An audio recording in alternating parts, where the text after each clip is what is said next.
we see the loss of pre-stress due to anchorage slip. ये क्या होता है? कोई भी प्रेस्ट्रेसिंग बीम जो है खास करके post tension only, pre tension में एंकर होता ही नहीं है। अब यहाँ पे ये होल, ओके, अब इसके अंदर अपन क्या करते हैं, ये केबल इंसर्ट कर देते हैं। ये केबल को पहले मैं इधर लॉक कर दूंगा, ठीक है, लॉक हो गई। अब इस तरफ क्या करेंगे अपन, इसको खींचेंगे, टेंशन फोर्स लगा देंगे, केबल को खींचा गया। उसके बाद इसमें अपन यहां पर एंकर फिक्स करते हैं, यहां पर ऐसा एंकर, ये मैंने फर्स्ट लेक्चर में बताया है। अब ये जो एंकर फिक्स किया है, या तो वेज, ये वेज शेप है, ओके, और बाद में ये फिट होने के बाद ये टेंडन जो है यहां से कट कर देते हैं, ये टेंडन कट हो गया। अब इस ऑपरेशन में क्या हो सकता है कि ये जो एंकर किया है और यहाँ पे कट करते समय ये जो वेज है या एंकर है, ये थोड़ा सा स्लिप हो गया, अंदर चले गया। ये एंकर थोड़ा सा अंदर चले गए, ऐसा थोड़ा सा स्लिप कर गया, नीचे अंदर चले गए। जो खींच के रखा था, जो डेल्टा एल मिली थी अपने को strain, change in length divided by L and strain, जो स्ट्रेन मिली थी है ना, डेल्टा एल बाय एल, वो स्लिप होने की वजह से ये स्ट्रेन कम हो गई, है ना। जो डेल्टा एल पहले अचीव किए थे अपन ने फोर्स लगाकर, अब उसी डेल्टा एल को मेंटेन करना होगा, तो फिर जितना फोर्स लगाए उतना ही ट्रांसफर होगा। लेकिन अभी क्या हुआ कि ये एंकर जो है ये फिट करते समय थोड़ा सा स्लिप हो गया। अब थोड़ा सा भी स्लिप हो गया 2 mm 3 mm, तो वो जो डेल्टा अचीव किया था वो कम हो गए। अगर डेल्टा कम हुआ या डेल्टा एल कम हुआ, अब अपने को पता है कि ये स्ट्रेन कम हो गई, डेल्टा एल कम हो गया, और E is equal to delta L by L, okay, strain, and strain is directly proportional to stress. Stress का मटेरियल का पार्ट है, then stress divided by E, stress by strain is constant, and this constant is represented by Young's modulus or modulus of elasticity, so stress by strain। अब stress is equal to क्या होगा, E, ये E इधर लिखेंगे, Young's modulus for strain। अब जितनी strain loss हो गई उसको यंग मॉडुलस से मल्टीप्लाई करते हैं तो स्ट्रेस मिल जाएगा, इतना स्ट्रेस लॉस हुआ। ये सिंपल कैलकुलेशन है, सिंपल कंसेप्ट है, बराबर है। The same concept that I am going to discuss there. ये तो समझ में आया होगा कि ये एंकर थोड़ा सा स्लिप हो गया, हो सकता है 2 mm, तो 2 mm डेल्टा एल कम हो गई, है ना, तो 2 और जो भी इसकी लेंथ होगी, अगर मान लो 7 मीटर है तो 7000 mm, ये है डेल्टा एल और ये है L, and it is equal to strain. इतनी स्ट्रेन लॉस हो गई क्योंकि ये जो पहले अपन ने सपोज टू बी 10 mm इतना इसको खींच के रखा था, 10 mm खींच लिया, जो ओरिजिनल लेंथ है उससे उसके ऊपर 10 mm चली गई, ठीक है। अब ये 10 mm डिवाइडेड बाय 700, इतनी स्ट्रेन रहना चाहिए थी इसमें, लेकिन स्ट्रेन अभी 2 mm होने की वजह, स्लिप होने की वजह से उतनी कम हुई। जितनी स्ट्रेन कम होगी उतना ही स्ट्रेस लॉस होगा, सिंपल कंसेप्ट है, बराबर है।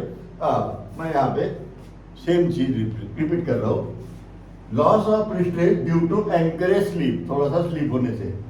This loss in prestress is due to wedge slip, ये जो है ये वेज का स्लिप बोल सकते हैं या तो anchorage slip. Normally we use the term anchorage slip, लेकिन अभी अगर कभी दिया गया है कि वेज स्लीप तो it is also anchorage slip, इसलिए दोनों भी लिखा है।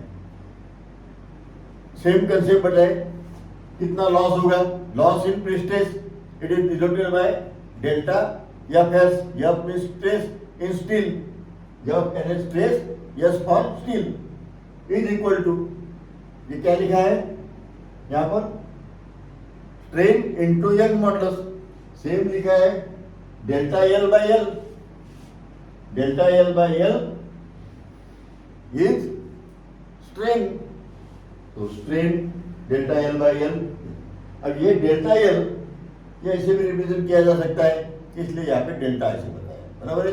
ये है डेल्टा एल, यानी चेंज इन लेंथ और रिड्यूस इन लेंथ और लॉस इन लेंथ, है क्या नहीं, and divided by original length. This loss is significant in short length member, इसका मीनिंग। अब आप इसको ऑब्जर्व करते हैं तो यहां पर देखो डिनोमिनेटर में यहां पर है यल, यल है डिनोमिनेटर में, अगर यल की वैल्यू कम रही, एंकरेज स्लिप उतना ही है, एंकरेज स्लिप मान लो 2 mm है, 2 mm है, लेंथ की वैल्यू अगर कम रही और वो डिनोमिनेटर में है तो ये ओवरऑल वैल्यू ज्यादा आएगी ना। डिनोमिनेटर की वैल्यू अगर कम रहती है तो ये वैल्यू ज्यादा आएगी, ये वैल्यू अगर ज्यादा आ गई तो ये वैल्यू भी ज्यादा आएगी, बराबर है। अगर लेंथ की वैल्यू बहुत ज्यादा है, लेंथ की वैल्यू ज्यादा है तो ये वैल्यू कम आएंगी, ये अगर कम आएगी तो ये एफएस भी कम आएगा। इस न्यूमेरिकल में वो समझ में आएगा, वो वैसे ही टाइप का न्यूमेरिकल मैंने यहाँ पे दिया है, ये एक। और दूसरी चीज, ये लॉस कौन से सिस्टम में डेवलप होता है, ओनली इन पोस्ट टेंशन। क्यों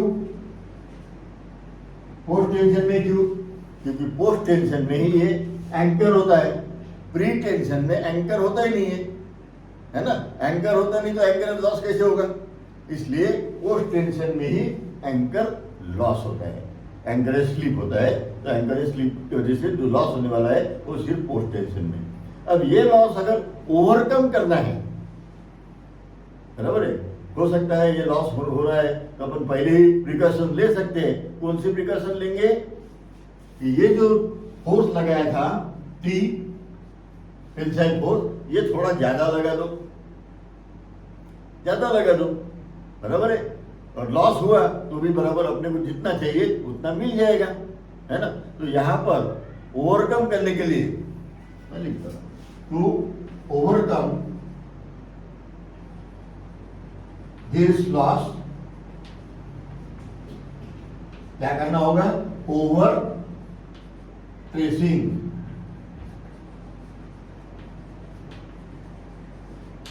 ओवर ट्रेसिंग ज्यादा खींचना होगा। ये एमसीक्यू का क्वेश्चन बन सकता है, ओके। तो ये हो गया थियरी पार्ट। अब मैं इसके बेस पर न्यूमेरिकल एक्सप्लेन करने जा रहा हूं, तो इतना ही ध्यान में रखना है, ये कुछ नहीं, स्ट्रेन इनटू यंग मॉडुलस है, स्ट्रेन इनटू यंग मॉडुलस, बराबर, इतना ही ध्यान में रखो। अब a concrete beam is post tension, ये पहले ही बताया मैंने, अभी बताया कि पोस्ट टेंशन में ही ये लागू होता है, post tension by a cable carrying initial stress 800 MPa, 800 MPa initial stress दिया है, टेंसाइल स्ट्रेस, ओके।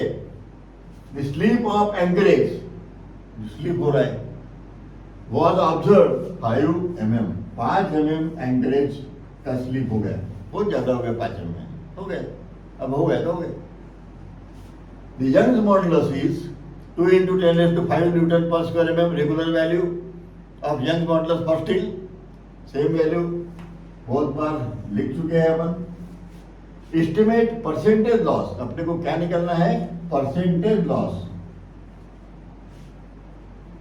कभी कभी लॉस निकाल के छोड़ देते हैं, है ना, और अपने को लगता है कि न्यूमेरिकल पूरा हो गया, लेकिन यहाँ परसेंटेज पूछा है तो एक स्टेप जो है वो करना होगा, नहीं तो वो भूल जाते हैं। Due to slip for length of beam 30 metre, यदि 30 मीटर है तो, और दूसरा है एक 30 मीटर और दूसरा है 5 मीटर, दो के लिए निकालना होगा, बराबर है। पहले as usual we go for solution. अब सॉल्यूशन में सबसे पहली चीज loss in prestress due to anchorage slip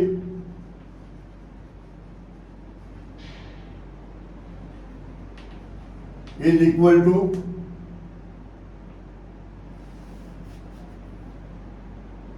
anchorage slip is equal to delta Fs and that is equal to delta L by L, या तो ये कन्वीनियंट लगता होगा तो ये ले लो एंड मल्टीप्लाई बाय ES, क्योंकि बहुत बार अपन ने रेगुलरली यूज किया है डेल्टा एल, तो डेल्टा एल ले लो, बेटर है। ओके ये कुछ नहीं है, स्ट्रेन इनटू यंग मॉडुलस, ये delta L by L is strain. Okay now अब यहाँ पर क्या क्या चीजें दी गई है वो लिख लेते हैं। Here delta L is given 5 mm, okay.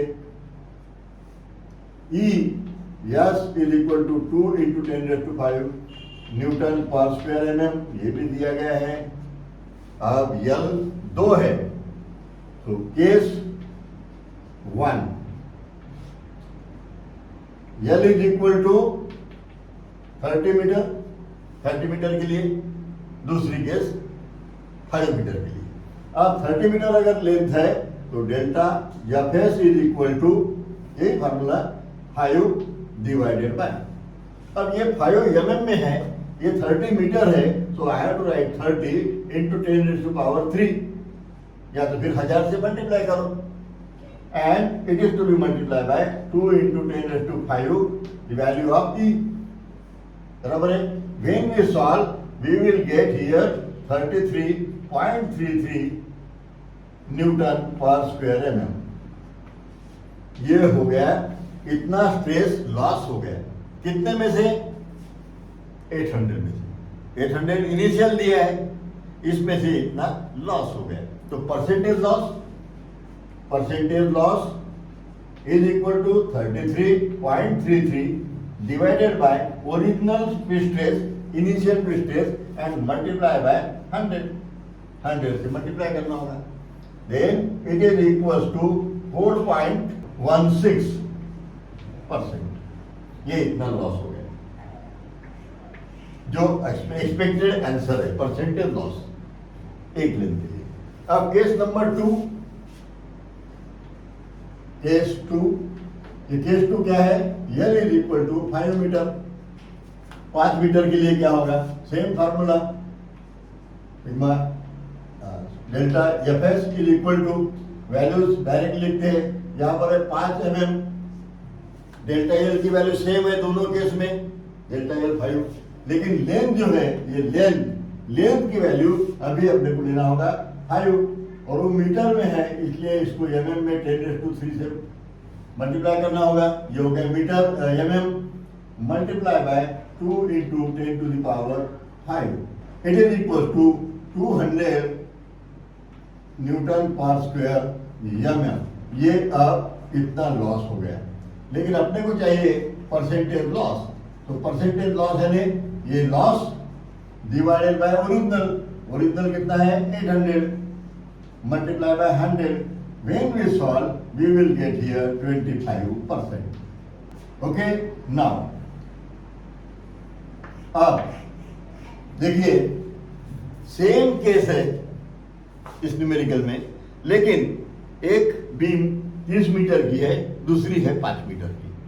30 metre में यानी लेंथ ज्यादा है, उसमें सेम स्ट्रेस दी है, सब सेम है, लॉस कितना हो रहा है परसेंट, 4% ओनली, 4% लॉस हो रहा है।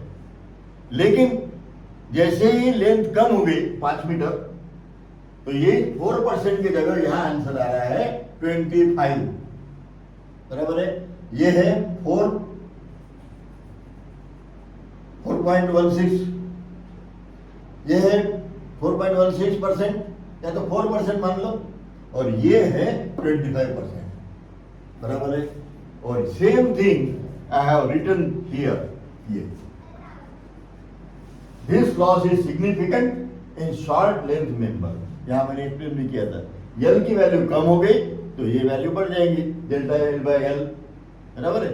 यल की वैल्यू ज्यादा रहेंगे तो डेल्टा एल बाय एल की वैल्यू कम रहेगी तो कम लॉस होगा, है ना। ये अपन ने प्रूव किया है यहाँ पर, ओके।